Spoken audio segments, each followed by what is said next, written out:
Upcoming BPSC के लिए daily इस चैनल पे आपको साइंस के क्वेश्चन डिस्कस होंगे डेली बेसिस पे, जिसमें आज के इस वीडियो में हम लोग ह्यूमन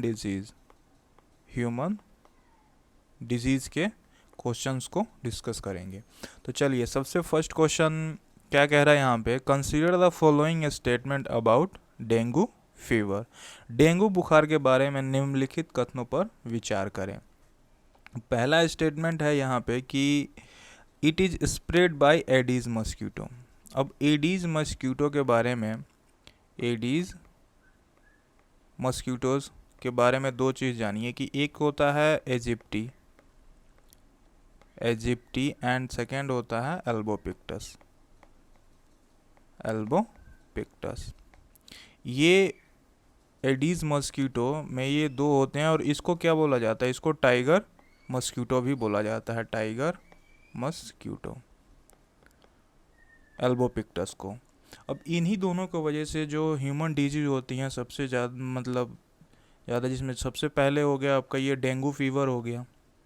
डेंगू फीवर भी किसी वजह से एडीज मस्क्यूटोज में होता है, या तो एजिप्टी हो या एल्बोपिक्टस हो, ये दोनों कैरी करते हैं ये डेंगू वायरस को। डेंगू फीवर हो गया, उसके बाद आपका येलो फीवर हो गया। येलो फीवर भी क्या है, येलो फीवर भी वायरस ही है। उसके बाद आपका चिकनगुनिया हो गया, चिकनगुनिया ये भी क्या है, ये भी वायरस है और ये भी किसकी वजह से फैलता है, एडीज मस्क्यूटो के काटने से, या तो एल्बोपिक्टस हो या इजिप्टी हो। इसके बाद आपका जीका फीवर हो गया, जीका फीवर ये भी वायरस है और ये भी फैलता है किसकी वजह से, एडीज मस्क्यूटोज की वजह से। तो कहीं भी पूछा जाए कि मस्क्यूटोज के काटने से कौन कौन सा ह्यूमन डिजीज फैलता है, तो डेंगू फीवर हो गया, येलो फीवर हो गया, चिकनगुनिया हो गया और जीका फीवर हो गया। सारे के सारे एडीज मस्क्यूटो के काटने की वजह से होता है, जिसमें इजिप्टी होता है या एल्बोपिक्टस होता है, दोनों के दोनों होते हैं। तो और एल्बोपिक्टस को ही क्या टाइगर मस्क्यूटोज बोला जाता है। तो फर्स्ट स्टेटमेंट जो है यहाँ पे ये बिल्कुल करेक्ट है कि एडीज मच्छर द्वारा फैलता है। दूसरा स्टेटमेंट है यहाँ पे, it can be prevented through vaccination. ये स्टेटमेंट यहाँ पे गलत है क्योंकि अभी तक टीकाकरण के माध्यम से इसे रोका नहीं जा सकता है। तो ये स्टेटमेंट यहाँ गलत है। थर्ड स्टेटमेंट कह रहा है कि it causes a severe joint pain. Dengue fever में क्या होता है कि जॉइंट पेन बहुत ज़्यादा होता है और मसल पेन भी बहुत ज़्यादा होता है। इसी की वजह से डेंगू फीवर को निकनेम दिया गया है। निकनेम क्या दिया गया है, इसको दिया गया है ब्रैकबोन फीवर। इसको बोला गया है ब्रैकबोन फीवर। यानी कि तीसरा जो स्टेटमेंट है यहाँ पे वो बिल्कुल सही है। यह जोड़ों और मांसपेशियों में गंभीर दर्द का कारण बनता है, जिससे इसे हड्डी तोड़ बुखार उपनाम मिला है। यानी कि ब्रैकबोन फीवर भी इसको बोला जाता है। तीसरा स्टेटमेंट सही है, तो इसका जो सही आंसर है वो हो जाएगा 1 और 3, ए इसका सही आंसर हो जाएगा। चलिए नेक्स्ट क्वेश्चन देखते हैं।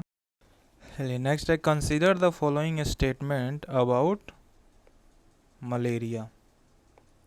मलेरिया के बारे में निम्नलिखित कथनों पर विचार करें। अब देखिए, मलेरिया और डेंगू में अगर डिफरेंस की बात किया जाए तो डेंगू फैलता है किसके वजह से, एडीज मस्क्यूटोज की वजह से फैलता है। एंड मलेरिया जो फैलता है, मलेरिया ये फैलता है एनोफिलीज मॉस्किटोज की वजह से। ये दोनों क्या, ये दोनों मॉस्किटोज की स्पेसीज हैं, मॉस्किटोज का स्पेसीज है, और इन दोनों की वजह से क्या डेंगू फैलता है और मलेरिया फैलता है। अब इन दोनों में डिफरेंस ये है कि डेंगू क्या है, ये डेंगू एक वायरस है। इस वायरस को कैरी कौन करता है, एडीज फीमेल मॉस्किटोज कैरी करता है। और मलेरिया क्या है, मलेरिया एक पैरासाइट है, ये एक पैरासाइट है, प्रोटोजोआ पैरासाइट है। इसको कैरी कौन करता है, एनोफिलीज फीमेल मॉस्किटोज इसको कैरी करते हैं, और जो ह्यूमन को बाइट करने के बाद उनमें ये फैलता है। अब मलेरिया में जो ऑर्गन सबसे ज़्यादा इफेक्ट होता है वो होता है स्लिपलिन। ये जो आपका मलेरिया में जो सब ऑर्गन स्लिपलिन इन्फेक्ट होता है, और डेंगू में जो ऑर्गन इन्फेक्ट होता है वो होता है आपका ऑर्गन नहीं है, ब्लड वेसल्स में, ब्लड में आपका जो प्लेटलेट्स होता है, प्लेटलेट्स इसका ये बहुत मात्रा में घट जाता है डेंगू फीवर में ब्लड में। अब देखिए कि फर्स्ट स्टेटमेंट क्या कह रहा है, it is caused by protozoa parasite, यह प्रोटोजोआ परजीवी के कारण होता है। तो ये स्टेटमेंट एकदम सही है, क्योंकि ये प्लाज्मोडियम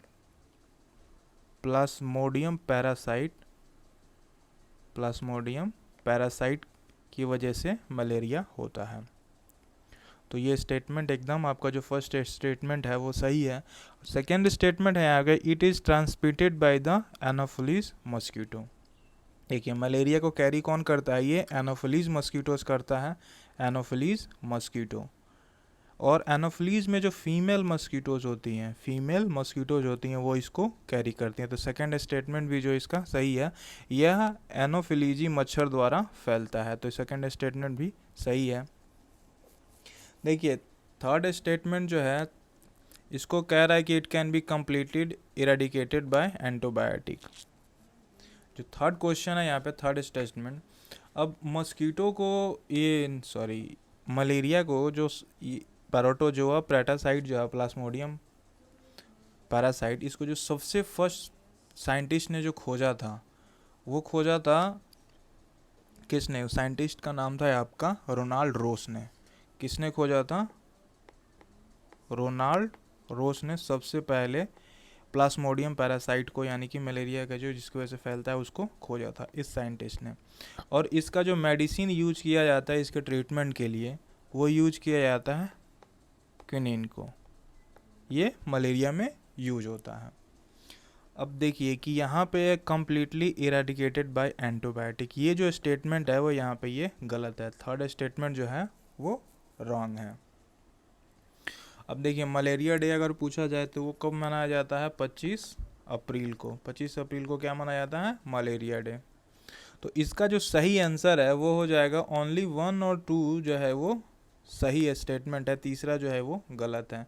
तो इसमें ओनली 1 और 2 जो है वो सही है, यानी कि बी इसका सही आंसर हो जाएगा। कौन सा, इसका बी जो है, ए हो जाएगा इसका सही आंसर। क्या हो जाएगा, ए इसका सही आंसर हो जाएगा। चलिए नेक्स्ट देखते हैं। Consider the following statement about diabetes. मधुमेह के बारे में निम्नलिखित कथनों पर विचार करें। अब डायबिटीज़ जो है ये मेटाबॉलिक डिसऑर्डर होता है डायबिटीज़। डायबिटीज़ में आपके दो टाइप होते हैं, एक होता है टाइप 1 और दूसरा होता है टाइप 2। टाइप 1 एंड टाइप 2, ये दो तरह के डायबिटीज़ होते हैं। डायबिटीज़ होता इसलिए है क्योंकि जब पैंक्रियाज, अब देखिए ये डायबिटीज़ होने का जो मेन कारण है वो कैसे होता है, देखिए ये पैंक्रियाज क्या करते हैं, ये पैंक्रियाज का बीटा सेल जो होता है, बीटा सेल ये फॉर्म करता है इंसुलिन हार्मोन,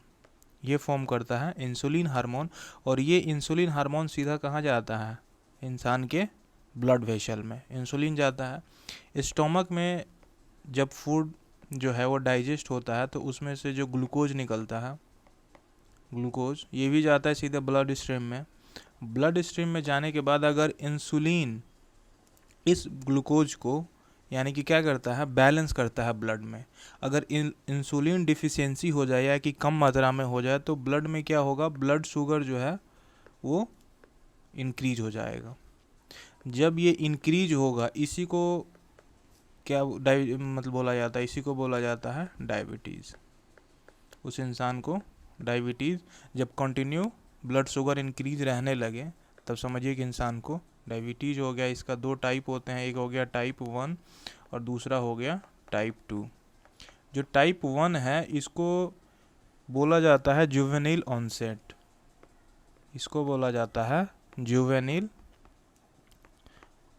डायबिटीज़। इसको जुवेनिल ऑनसेट डायबिटीज़ इसलिए बोला जाता है क्योंकि ये चाइल्डहुड से ही हो जाता है, यानी कि बचपन से ही जिसे रहता है उसे ये टाइप 1 जुवेनिल ऑनसेट डायबिटीज़। और आगे चल के जब टाइप 2 है, जब पेनक्रियाज जब फंक्शनिंग कम कर देता है इंसुलिन बनाने के लिए, तब ये टाइप 2 होता है लोगों को। जो अब देखिए इसमें फर्स्ट स्टेटमेंट क्या कह रहा है। फर्स्ट स्टेटमेंट कह रहा है कि डायबिटीज़ में जो फ्रीक्वेंट यूरिनेशन है ये कॉमन है। अब डायबिटीज़ में फ्रीक्वेंट यूरिनेशन होता है, प्लस आपके क्या करेगा, थ्रस्ट को इंक्रीज कर देता है, हंगर को इंक्रीज कर देता है, भूख बहुत लगेगी, प्यास बहुत लगेगी, ये डायबिटीज़ में। तो जो पहला स्टेटमेंट है वो एकदम सही है कि बार बार पेशाब आना एक सामान्य लक्षण है, किसमें, डायबिटीज़ में। अब देखिए दूसरा स्टेटमेंट कह रहा है कि it can B caused bye insulin resistant और इंसुलिन डिफिशियंसी। इंसुलिन की कमी की वजह से क्या होता है, डायबिटीज़ होता है। तो ये दूसरा स्टेटमेंट भी है एकदम सही है कि इंसुलिन की डिफिशियंसी की वजह से डायबिटीज़ होता है।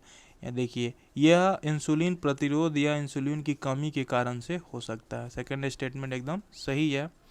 अब तीसरा स्टेटमेंट कह रहा है it always caused bye genetic factor. ये तीसरा स्टेटमेंट जो है यहाँ पे ये गलत है। ओनली 1 और 2 जो स्टेटमेंट है वो सही है। तो इसका जो सही आंसर है वो हो जाएगा ए, 1 एंड 2 एकदम सही आंसर है आपका। चलिए आगे नेक्स्ट क्वेश्चन देखते हैं। Consider the following statement about cancer. Cancer के बारे में निम्नलिखित कथनों पर विचार करें। पहला स्टेटमेंट है कि it is a non communicable disease. तो ये स्टेटमेंट इसका एकदम सही है कि यह एक गैर संचारी रोग है। कैंसर क्या होता है ना कि एबनॉर्मल सेल ग्रोथ होता है, एबनॉर्मल सेल ग्रोथ। शरीर के किसी भी हिस्से में अगर एबनॉर्मल तरीके से सेल का ग्रोथ होने लगे वो होता है कैंसर। अब देखिए मेटास्टेटिक्स कैंसर में जब कैंसर शरीर के एक हिस्से से दूसरे हिस्से में स्प्रेड होने लगे, यानी कि फैलने लगे, उस चीज़ को क्या कहते हैं, मेटास्टेटिस कहते हैं। तो इस बात को ध्यान रखिएगा। तो चलिए सेकंड का स्टेटमेंट कह रहा है कि it is characterised by uncontrolled cell growth. देखिए ये स्टेटमेंट भी एकदम सही है, अभी जस्ट बात हुआ इस बारे में। It is characterised by uncontrolled तरीके से क्या होता है, सेल का ग्रोथ होता है। यह अनियंत्रित कोशिका वृद्धि की विशेषता है। तो ये स्टेटमेंट भी एकदम सही है, पहला और दूसरा स्टेटमेंट एकदम सही है। तो all type of cancer are hereditary. सभी प्रकार के कैंसर क्या होते हैं, वंशानुगत होते हैं। तो ये स्टेटमेंट जो है यहाँ पे ये गलत है। तो इसका सही आंसर हो जाएगा ओनली फर्स्ट एंड जो सेकंड स्टेटमेंट है वो सही, यानी कि 1 एंड 2 ए इसका सही आंसर हो जाएगा। क्या हो जाएगा इसका, ए सही आंसर हो जाएगा। चलिए नेक्स्ट क्वेश्चन करते हैं।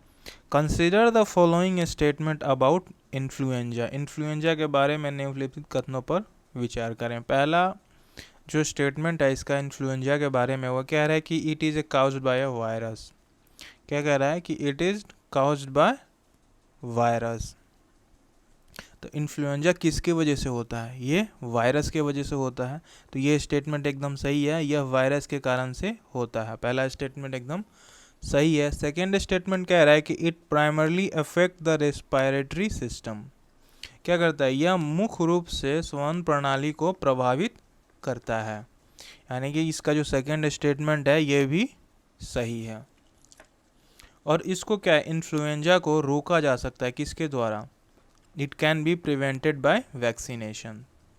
इसे टीकाकरण द्वारा रोका जा सकता है। तो तीसरा स्टेटमेंट यहाँ पे एकदम सही है। 1 एंड 2 तीनों के तीनों जो स्टेटमेंट है वो सही है। तो सही आंसर इसका हो जाएगा डी, 1, 2 एंड 3, डी इसका सही आंसर हो जाएगा। चलिए नेक्स्ट क्वेश्चन देखते हैं कि consider the following statement about hypertension. उच्च रक्तचाप के बारे में निम्नलिखित कथन दिए हैं, उन पर विचार कीजिए। तो पहला है कि it is often called the silent killer. Hypertension को क्या कहा जाता है, क्या साइलेंट किलर कहा जाता है, इसे अक्सर साइलेंट किलर कहा जाता है। तो ये जो स्टेटमेंट है वो एकदम सही है, क्योंकि जो शुरुआती समय होता है हाइपरटेंशन का, उस समय पता नहीं चलता है कोई भी सिम्टम्स, मतलब नो सिम्टम्स, जो शुरुआती होगा था इनिशियल स्टेज में कोई भी ये सिम्टम्स नहीं दिखाता है, इसी की वजह से उसको क्या बोला जाता है, साइलेंट किलर बोला जाता है। तो पहला स्टेटमेंट इसका एकदम सही है। सेकंड स्टेटमेंट कह रहा है कि it always show noticeable symptoms in a early stage. देखिए अर्ली स्टेज में ये कोई भी अपना जो क्या कहते हैं सिम्टम्स यानी कि लक्षण, ये हमेशा अपने शुरुआती चरणों में ध्यान देने वाले योग्य लक्षण दिखलाता है। बिल्कुल नहीं, ये इनिशियल स्टेज में कोई भी लक्षण जो है सिम्टम्स नहीं दिखाता है। तो सेकंड जो स्टेटमेंट है वो गलत है। अब तीसरा स्टेटमेंट है it can lead to heart disease and stroke. Hypertension की वजह से क्या होता है, दिल की बीमारी होती है, स्ट्रोक आता है। तो ये स्टेटमेंट एकदम सही है, यह हृदय रोग और स्ट्रोक का कारण बन सकता है। तीसरा स्टेटमेंट एकदम सही है। चलिए, तो इसका सही आंसर जो है, करेक्ट आंसर पूछ रहा है तो इसका जो सही आंसर है वो हो जाएगा 1 और 3।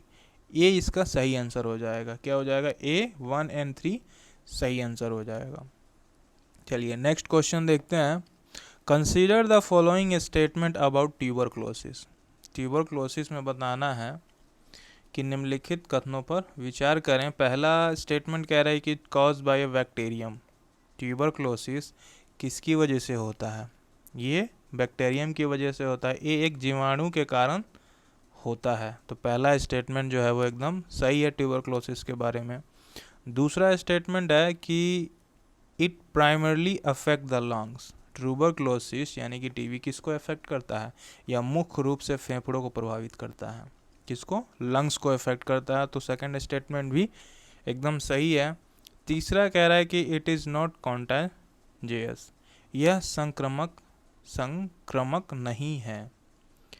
तो इसका जो ये स्टेटमेंट है वो एकदम तीसरा वाला ये जो है वो गलत है, इससे संक्रमण होता है। तो इसका जो सही आंसर है वो हो जाएगा आपका ओनली 1 और 2। ए इसका सही आंसर हो जाएगा, ए 1 और 2 सही आंसर हो जाएगा। चलिए नेक्स्ट क्वेश्चन देखते हैं कि consider the following statement about scurvy. Scurvy के बारे में निम्नलिखित कथनों पर विचार कीजिए। पहला स्टेटमेंट दिया है it is caused by deficiency of vitamin C. क्या यह विटामिन सी की वजह से स्कर्वी होता है, विटामिन सी की वजह से स्कर्वी होता है, यह विटामिन सी की कमी के कारण होता है। तो एकदम ये सही स्टेटमेंट है कि विटामिन सी की वजह से क्या होता है, स्कर्वी होता है। सेकेंड स्टेटमेंट कह रहा है कि it leads to weak connective tissue. क्या कनेक्टिव टिश्यू को कमज़ोर कर देता है, ब्लीडिंग गम होते हैं, जॉइंट पेन होता है। इससे संयोजित ऊतक कमज़ोर हो जाते हैं, मसूड़ों में खून आता है और जोड़ों में दर्द होता है। तो सेकेंड स्टेटमेंट भी यहाँ पे एकदम सही है। तीसरा स्टेटमेंट कह रहा है it is prevalent in areas with limited access to fresh fruit and vegetable. यह उन क्षेत्रों में आम है जहां ताज़े फलों और सब्जियों की पहुंच सीमित है। यानी कि फ्रेश वेजिटेबल और फ्रूट्स जहां पे नहीं पहुंच पाता है फ्रेश वगैरह, वहां पे ये बीमारी आम है। तो ये तीसरा स्टेटमेंट भी इसका सही है। तो सही आंसर जो है उसका हो जाएगा डी 1 और 3। करेक्ट स्टेटमेंट पूछ रहा है तो डी हो जाएगा 1, 2 और 3। डी इसका सही आंसर हो जाएगा। चलिए नेक्स्ट क्वेश्चन देखते हैं। Consider the following statement about hepatitis. अब हेपेटाइटिस के बारे में 3 स्टेटमेंट दिया हुआ है। बताना है कि hepatitis is affect the liver. क्या यह लीवर को अफेक्ट करता है, हेपेटाइटिस लीवर को प्रभावित करता है। तो स्टेटमेंट एकदम सही है कि हेपेटाइटिस किसको अफेक्ट करता है, ये लीवर को अफेक्ट करता है। सेकेंड स्टेटमेंट है कि it can B caused by virus, alcohol and toxins. यह वायरस, शराब और सशक्त पदार्थों के कारण हो सकता है। सही स्टेटमेंट यानी कि 2 भी इसका सही है। और तीसरा स्टेटमेंट कह रहा है कि all forms of hepatitis are preventable by vaccination. Hepatitis के सभी रूपों को टीकाकरण द्वारा रोका जा सकता है। बिल्कुल सही, तीसरा स्टेटमेंट भी इसका सही है। सॉरी, ये वैक्सीनेशन जो हेपेटाइटिस के बारे में यहाँ पे बोला गया, ये तीसरा स्टेटमेंट जो है वो गलत है। तीसरा स्टेटमेंट ये गलत है। क्या है, इसको हेपेटाइटिस सभी रूपों के टीकाकरण द्वारा रोका जा सकता है, ये स्टेटमेंट जो है वो गलत है। तो चलिए और एक क्वेश्चन बचा है, which of the following disease is transmitted by mosquito.